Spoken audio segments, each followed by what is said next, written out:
Hello.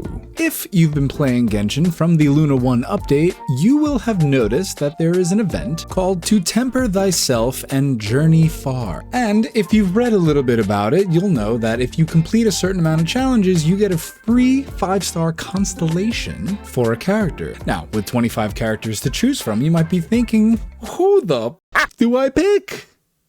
And since the event is coming to a close, coming to the beginning of the close, is at the start of its closing, is almost over, my goal is to help you figure out who you want to pick and why it should be Ito. So in this video, we're going to go over the details of the event, how exactly you can get your free 5-star constellation. We're going to go over each of the 25 characters' best constellations. Then we're going to rank the character at their best constellation in the current meta. So let's go over some details first. So if you go to your events tab right here, you're going to see this event right here, To Temper Thyself and Journey Far. And you'll see a bunch of info. Basically, we've had from September 10th to November 30th, which is about 12 weeks, to complete a certain amount of weekly goals in order to qualify to get your free 5-star constellation. You have to complete 8 of the 12 allotted weeks goals in order to get your constellation. If you don't complete all 8, you won't make it to this reward. You will get the ones previous though. Each week, once you complete the goal, you'll get the reward that correlates with that week itself.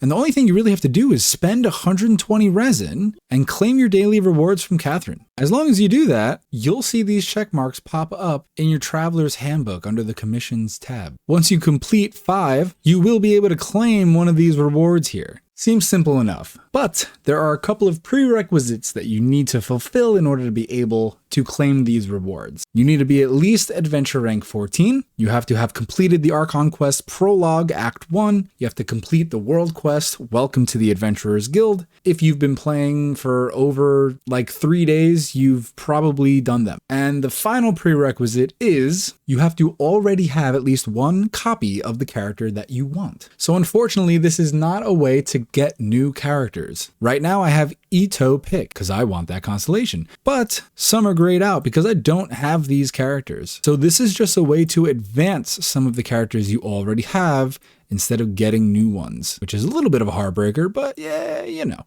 Okay, now that we understand what it is, let's get to the characters. First is Baiju. Look how dopey the snake looks. Okay, so I'm not going to go over all the constellations for these characters. I'm just going to point out the best one. And I know most of the time that's going to be their C6, right? But this is going to be best one considering most people will not be at C5. But if it's really that good, we're going to call it what it is. And honestly, all of Baiju's constellations are pretty good and add a decent amount of quality of life to his playstyle. But we have to keep in mind that he's a healer, he's a shielder, and in some cases, he's a buffer. And although C6 basically gives you a permanent shield, I'm more inclined to believe that his C4 is better for the team as a whole. It increases all party members' elemental mastery by 80 after you use his elemental burst. Now in the current meta where elemental mastery has basically been at the top of the food chain, this is a nice bump.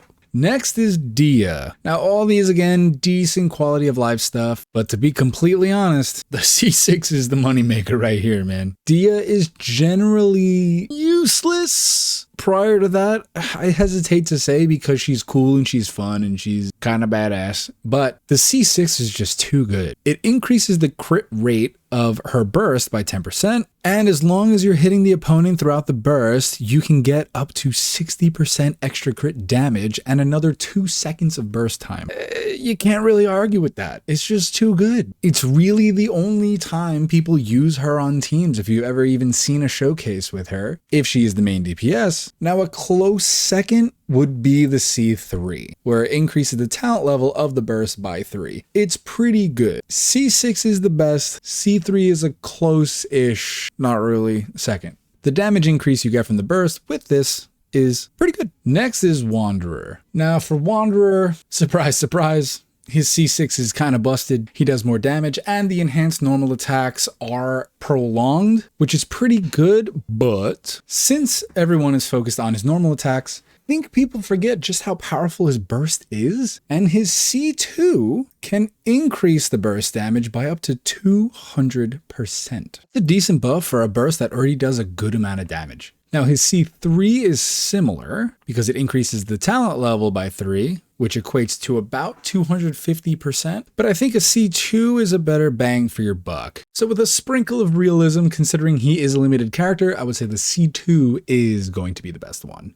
Nilou's next. Now, I don't have Nilou, so with my current understanding of what this character does, there's a surprising amount of constellations that focus on her personal damage. And as far as I'm aware, the enhanced blooms that she creates can't crit, so this C6 doesn't seem super useful to me. Therefore, I believe her C2 is probably the best, because it'll decrease the opponent's Hydro and Dendro resistance by 35%, which is a great debuff, and sort of allows you to not have to run Deepwood Memories as an artifact set on the team, so it frees that slot for another buffer or maybe another applicator for extra damage. Big bloom stuff. Next is Sino. God, I wish he was better. And unfortunately, his constellations don't really make that any better. His numbers are just too low. But there are two that stand out somewhat. His C6, obviously, the amount of extra damage he could do here during his burst is pretty great, albeit still lacking. And honestly, if your goal is a C6 Sino, nothing me or anyone else says is going to stop you from that, because there's no reason to do that unless you love this guy. But if you like him and you're looking for a decent constellation, the C2 is going to give you the most bang. As long as you're normal attacking, which you are, you can increase his electro damage bonus by up to 50%. Which is a great increase. Now, our sweet baby boy. How's the forest doing, buddy? Now, all of his constellations are going to be pretty incremental increases in strength, and the only reason I'm comfortable saying this is because he is a standard character, and people who've been playing the game for a while probably have a few copies of him. His C6 is really what's going to take him from like a character you use occasionally in the overworld to a character you might be able to do some higher level stuff with. You can attack a lot quicker here, and it does a decent amount more damage. And the playstyle just gets more fun. It becomes like a quick scope Call of Duty war psycho. Ayato. Now, Ayato's kind of weird because his damage technically stacks with attack, but the damage bonus stacks with HP. So he has kind of like a split bonus throughout his constellations. Like his C2 increases his max HP, but his C6 does extra instances of attack-based damage. So it's a little all over the place. And honestly, if you're going to use him on field, I think his C2 is probably going to be your best bet. It increases the stacks of his Namisen and gives you 50%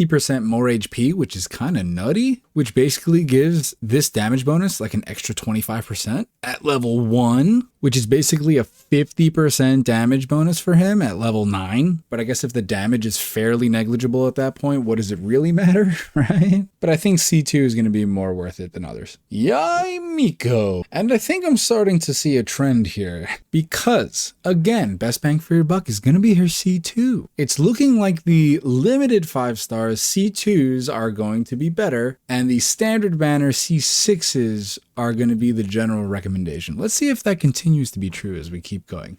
But the reason why her C2 is good is because her totems do more damage and the range increases by 60%. The quality of life you get from that is it makes her a more reliable off-field DPS. And that's what you're using her for. Shenhe. Okay, so I love Shenhe, but I think her constellations need a little bit of rework here, because here's a little misconception about her C1. Spring Spirit Summoning is her skill. Her skill has 2 modes. You can tap it or you can hold it. If you tap it, it increases elemental skill and burst damage for the next character, for the on-field character. If you hold it, it increases normal attack damage. The C1 gives you one more use case of that. So logically, you would think, oh, if I just hold it twice, I can give double the buff to normal attack bonus. Nah, the quills don't stack, which means you can use one of each. So you can buff normal attack, skill, and elemental burst. This only helps characters who can do all 3 of those things at the same time. Specifically, cryo characters that can do all 3 of those at the same time. Who's the only character that can do that? Ayaka. And I guess to some extent, you can start with a Risley burst and then continue with normal attack. But really, it's Ayaka. That's kind of it. If that wasn't the case and they could stack and you could do 2 taps to double the buff to a burst, I would absolutely say C1 is the top shelf Johnny Walker black label bottle liquor that it is, but it ain't. And honestly, it's gonna be C6 because say you want to buff normal attacks. Her quill only buffs 7 normal attacks, and once those are over, the quill's gone. But the C6 no longer has a trigger quota, so every normal attack is buffed for those entire 15 seconds. It is unfortunate, but it is true. My boy! Give him bigger arms, please. Now, all of Ito's cons are generally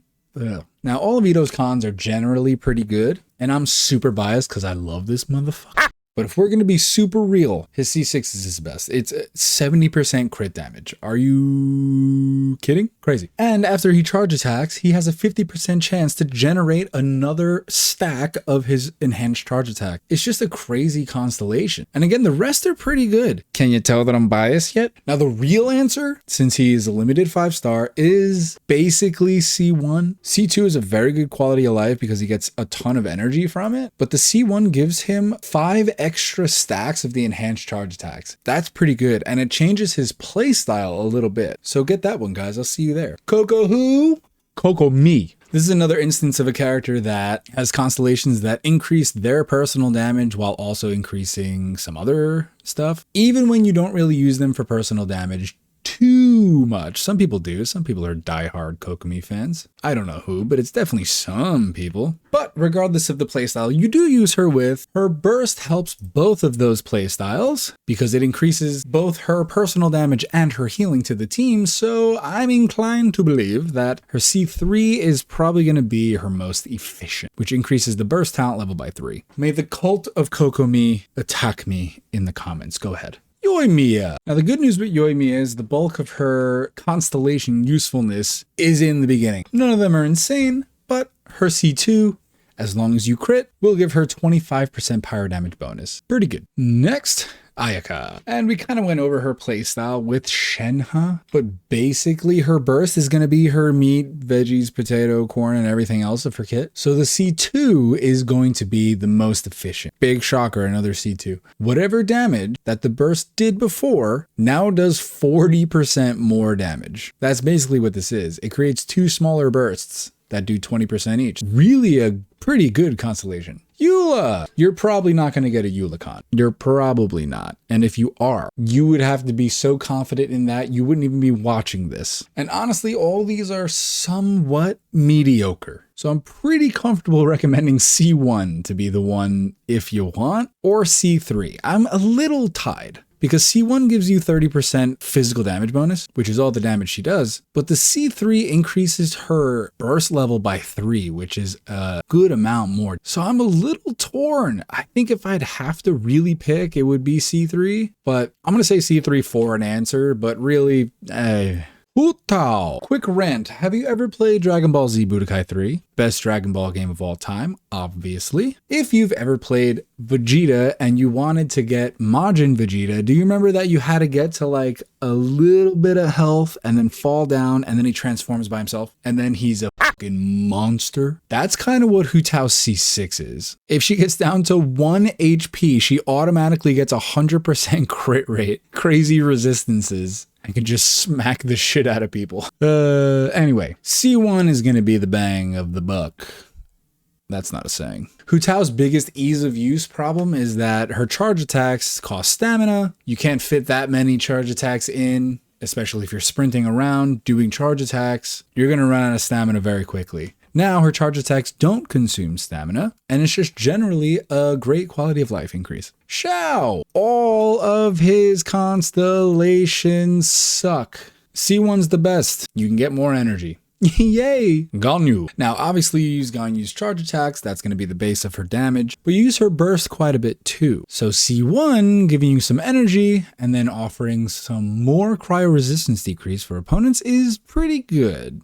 I was close to saying C4, but the timing feels a little weird and it doesn't quite seem as reliable as the C1 does. So I'm pretty confident in C1.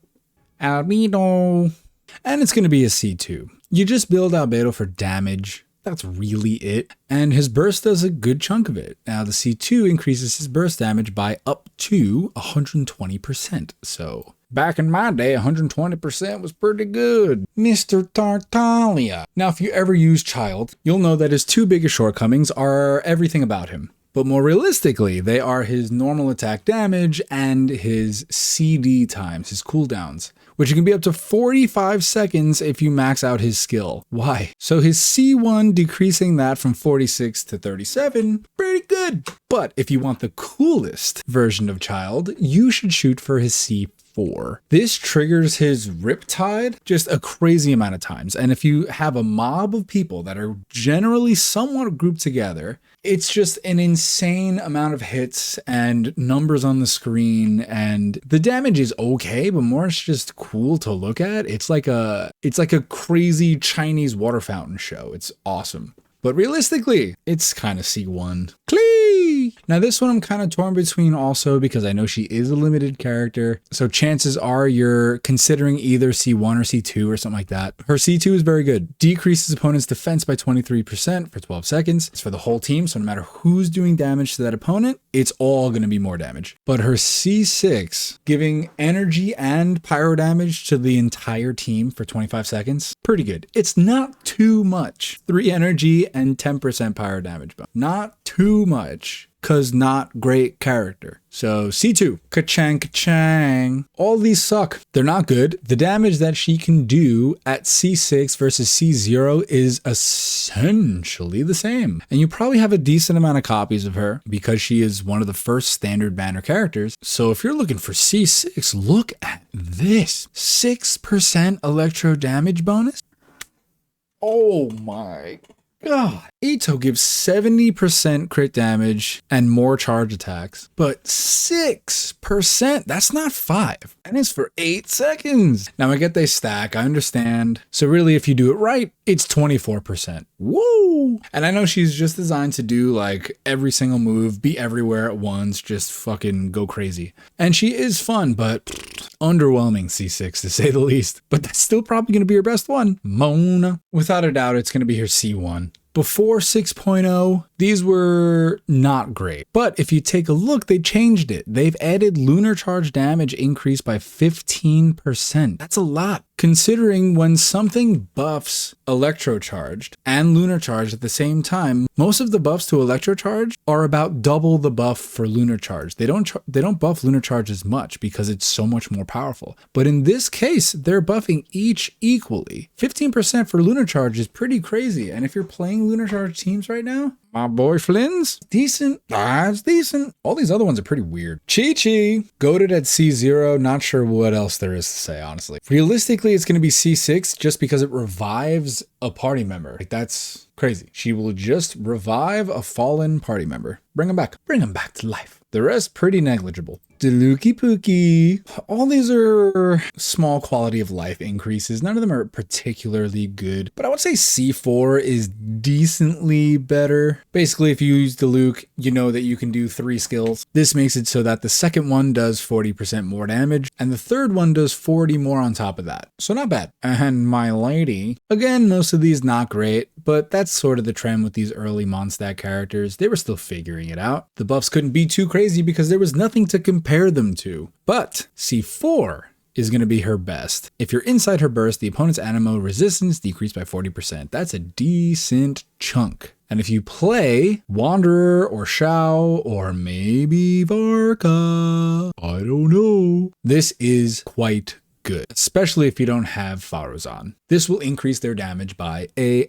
good chunk. Okay, we've talked about all the characters' best constellations or most efficient for where you might be at. Now we're going to rank them on a tier list within the current meta and see where they stand. Okay, let's start with Baiju. So we have him at C4. We're going to rank him in C4 and continue down the line. So if we were talking about Baiju anytime before 6.0, he would be C. But because of this, his passive talent, we will have to reconsider because they added Lunar Bloom to this, which basically means he can buff Lunar Bloom damage by 35%. If you build him to 50,000 HP. Granted, that is tough to do, but if you do, a 35% Lunar Bloom damage bonus is nutty. So if you're playing him on a Llama team, or a Nefer team, my dude has moved up. I think that's going to be an A choice. And even outside of that, he's generally a pretty good character. Dendro's a great element. Now, I don't know what the future of Dendro is going to look like, but I know basically for sure that Lunar Bloom is going to be popular and relevant for quite some time, at least 6 months. And he would be a good addition to that. We have Dia at C6. She still falls into the same problems as before, where there's just so many better pyro DPSs. Even if she's at C6, fully maxed, signature set, signature weapon, whatever, Arlecchino C0 is still better. I really don't want to, but I think I'm gonna have to Dia. This is nuts. Is that a thing? No. Next, Wanderer, C2. I think Wanderer has been keeping up pretty well. I think he's a pretty middle of the road DPS. He's not phenomenal, but he's definitely not bad. So I guess by design, that's B, isn't it? Right in the middle. Now, I don't know how relevant Animo is going to be for the future. I'm not sure what Nodcry is going to do with it. You know, we have Yehoda coming up. We know that she's going to be Animo. We know we're getting Varka soon. We don't know what he's going to do. And if he's not a DPS, I'm going to be a little mad about it. But we don't know what like a Lunar Swirl is going to look like. And we don't know if his kit's going to change because of it. So unreliable. B for now. Nilou, also at C2. She's going to be right up with Baiju. For similar reasons, because Bloom is just better now, Lunar Bloom. Again, she's just going to be a great addition for a Nefer or a Llama team. And I think she's going to be somewhat relevant for quite some time. Lunar's going to have a good shelf life. Now we have Cyno at C2. I don't know, man. He got a little bit of a bump in relevancy with a Nefa because he scales with EM. That helps Lunar Charged. But overall, it's still pretty underwhelming. So I don't think Nodcry affected his rating overall at all. I think he's slightly above Dia. Really heartbreaking. Okay, Tighnari C6. You know, again, the fact that he's Dendro makes him interesting right now because of the Bloom stuff. But realistically, you don't play him really on a Bloom exclusive team. You can because of Llama. And again, he scales with EM, so that's going to help the reaction, but I don't think his personal damage is enough to really be relevant in any of those situations, which is again, heartbreaking. I think he's below Wanderer in B. Okay, Ayato at C2. So again, Hydro, Dendro, and Electro, interesting now because of Lunar. The fact that he has some off-field hydro application and a little bit of buffing makes him interesting to play, but we are ranking him at C2, which is for his personal damage. So I think if you're building him for traditional damage, he's not going to be good. I think if you build him for EM and fit him into a Lunar team, he'll have some sort of place, but I don't think it's going to be nearly as good as Nilou or Baiju. I think it's going to be somewhere around C. If he buffed not only normal attacks, but also charge attacks, he would have a place in Nefer teams, but he does not. Yai. We got her at C1 also. I think she has some relevancy. I think if you put her on a, you know what? Scratch that. I was going to say on a Roomba team with a Nefa, but a Nefa is going to satisfy the Electro slot. You're going to need a Hydro slot to create the reaction. And if you build both of those for EM and then you add Yai Miko to that, she's not going to do much. And outside of Lunar, she's okay. I know people don't like how clunky she is, and I agree. It's a little clunky. Not clanky. I did not say clanker or anything of the sort. I am against that. Not in my house. We don't use that word. But she's kind of, I don't know. I'd say right above Cyno and C. Yeah, that feels right. Okay, Shenhe at C6. I think it's pretty simple. We're going to go low A. Couple of reasons. Her C6 is pretty good. She can buff a specific subsect of character, cryo DPSs. But what I'm thinking of is the future of this, because we know Columbina's coming out. We know she's going to be Hydro. It looks likely that it's going to have something to do with cryo as well. So I'm interested to see how that's going to develop. And I think the future for something like that may have a use case for Shenhe. Not entirely sure. I think she would stay here anyway, especially for a Skirk team. But I don't know. I'm excited to see what's going to happen with her. But Ito C1. Bam. Come on, man. I need more people to play Ito with me. Come on, do it. He's not good. He's definitely not good. He is right above Dia, I would say. He's just, man, they're doing my boys dirty. The thing that I am looking forward to is Lunar Crystallize. It's going to happen. There has to be a Lunar Crystallize. I would bet real life moolah on it. And I need to see what happens to Ito as a result of Lunar Crystallize. Because I know he favors Mono Geo, but if we play him with just one other element that is crystallizable, we might be able to do some really interesting things. And I'm very excited to see what those things are. D. C3 Kokomi. Again, healing, hydro, on-fielding, quality of life. She brings a lot to the table. Hydro is really good right now. Let's be honest, it always was. Did it need a buff? No. Did they need a buff? Absolutely not. Did they get a buff? Of course they did. Do I think she's as good for your account as these three? No, but I do think she's probably better for your account than the lads. So I think high B feels right. Yoimiya.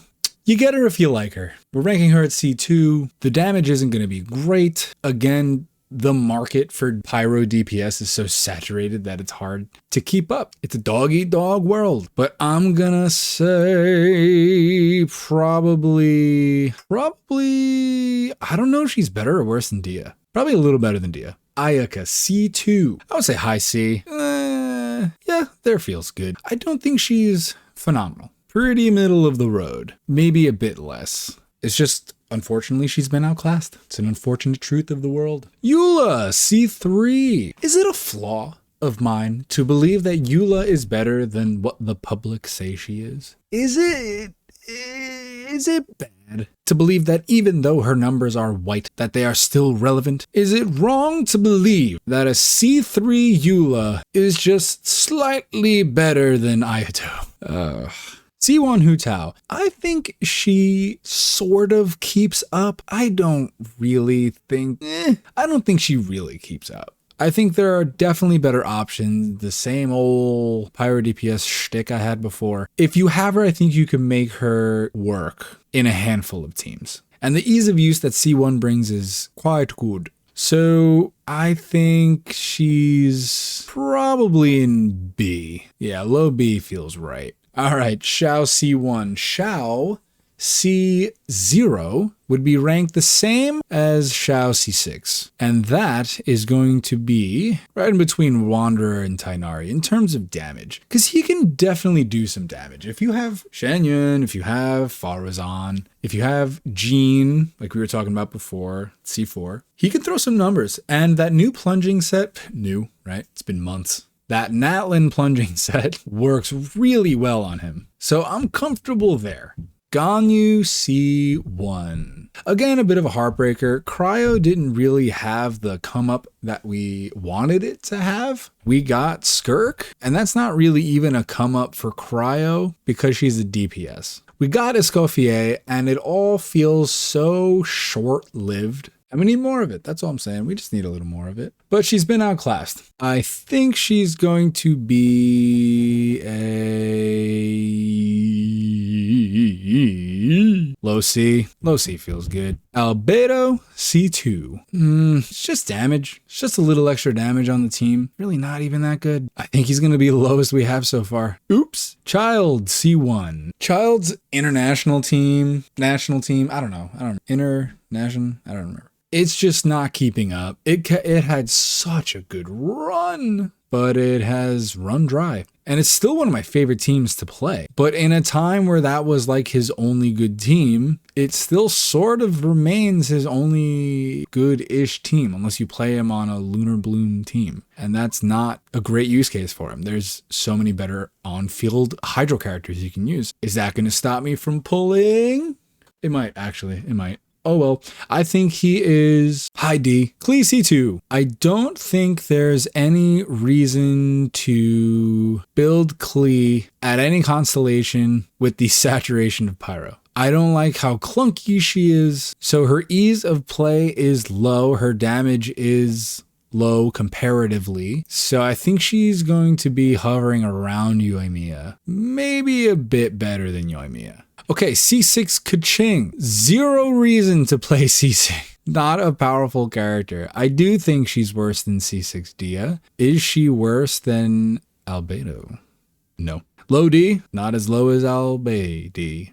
I'll stop. C1 Mona. I feel like Mona's been slept on quite a bit. Mona is pretty good. Her buff is kind of nuts. And the fact that, again, she's Hydro, makes her quite a bit better. Now, if you've been playing for a while, you probably already have a C1 Mona. But if you don't and you got it, what would it be? What would she be? What would she be? She would be.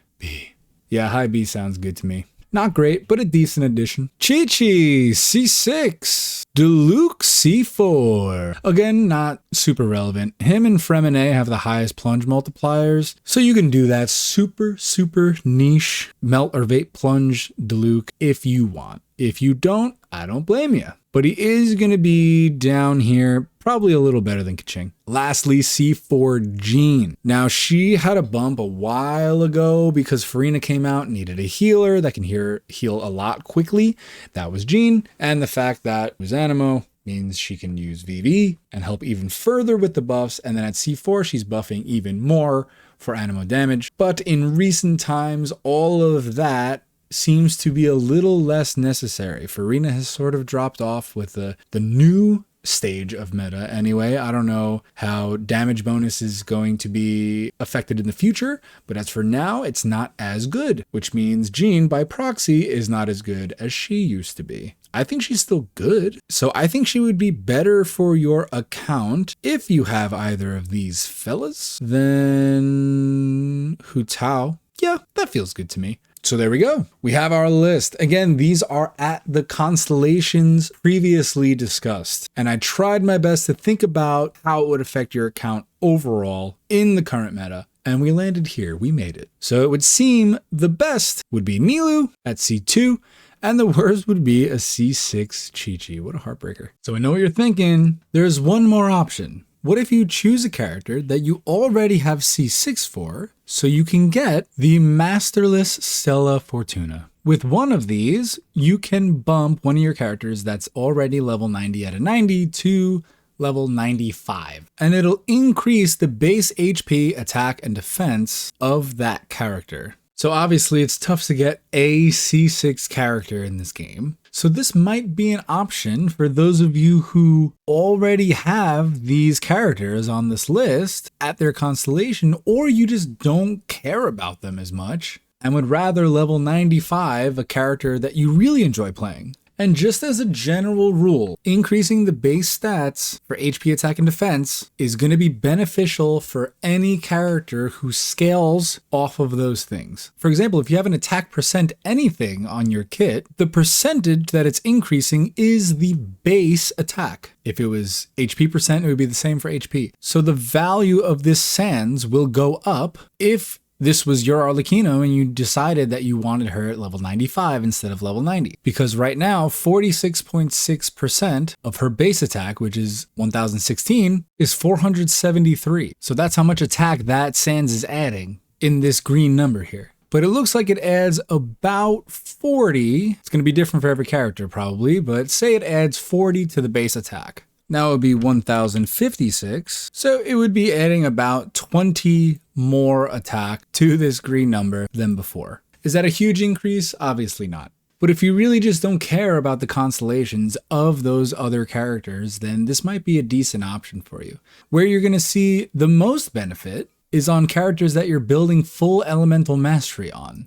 Since the damage they do from causing elemental reactions typically not only comes from their elemental mastery, but from their character level. So for instance, Kuki is the main example for something like this because she's the renowned Hyperbloom trigger. But if this build was exactly the same, but she was level 80 out of 90, her Hyperblooms would be doing somewhere around, I believe, 22-ish thousand, as opposed to what they're doing now, which is about 33,000. So I don't know what the increase is going to be from an extra 5 levels, but I'm sure it'll be noticeable. I'm not going to go over every character and if they would benefit from being level 95 instead of level 90, but I just wanted to talk about it real quick just so you have a general understanding of what you can use it for otherwise. But that's what I have for you today. So hopefully you guys have been doing your dailies. Hopefully you've completed the 8 out of 12 weekly challenges that are required for this. But keep in mind, if you didn't, this is a permanent event. So as soon as this one ends, the next one will begin. Now, to be honest, it's a little up in the air with the wording for whether or not you can get the same character as you did before, or if you'll be forced to get a different character. I guess we'll see whenever that Monday happens. But let me know if this helped. Let me know who you're gonna get. I'm doing Ito, obviously. Not biased. And let me know what other videos you want to see. I'm running out of ideas. But thanks for watching, y'all. Ciao.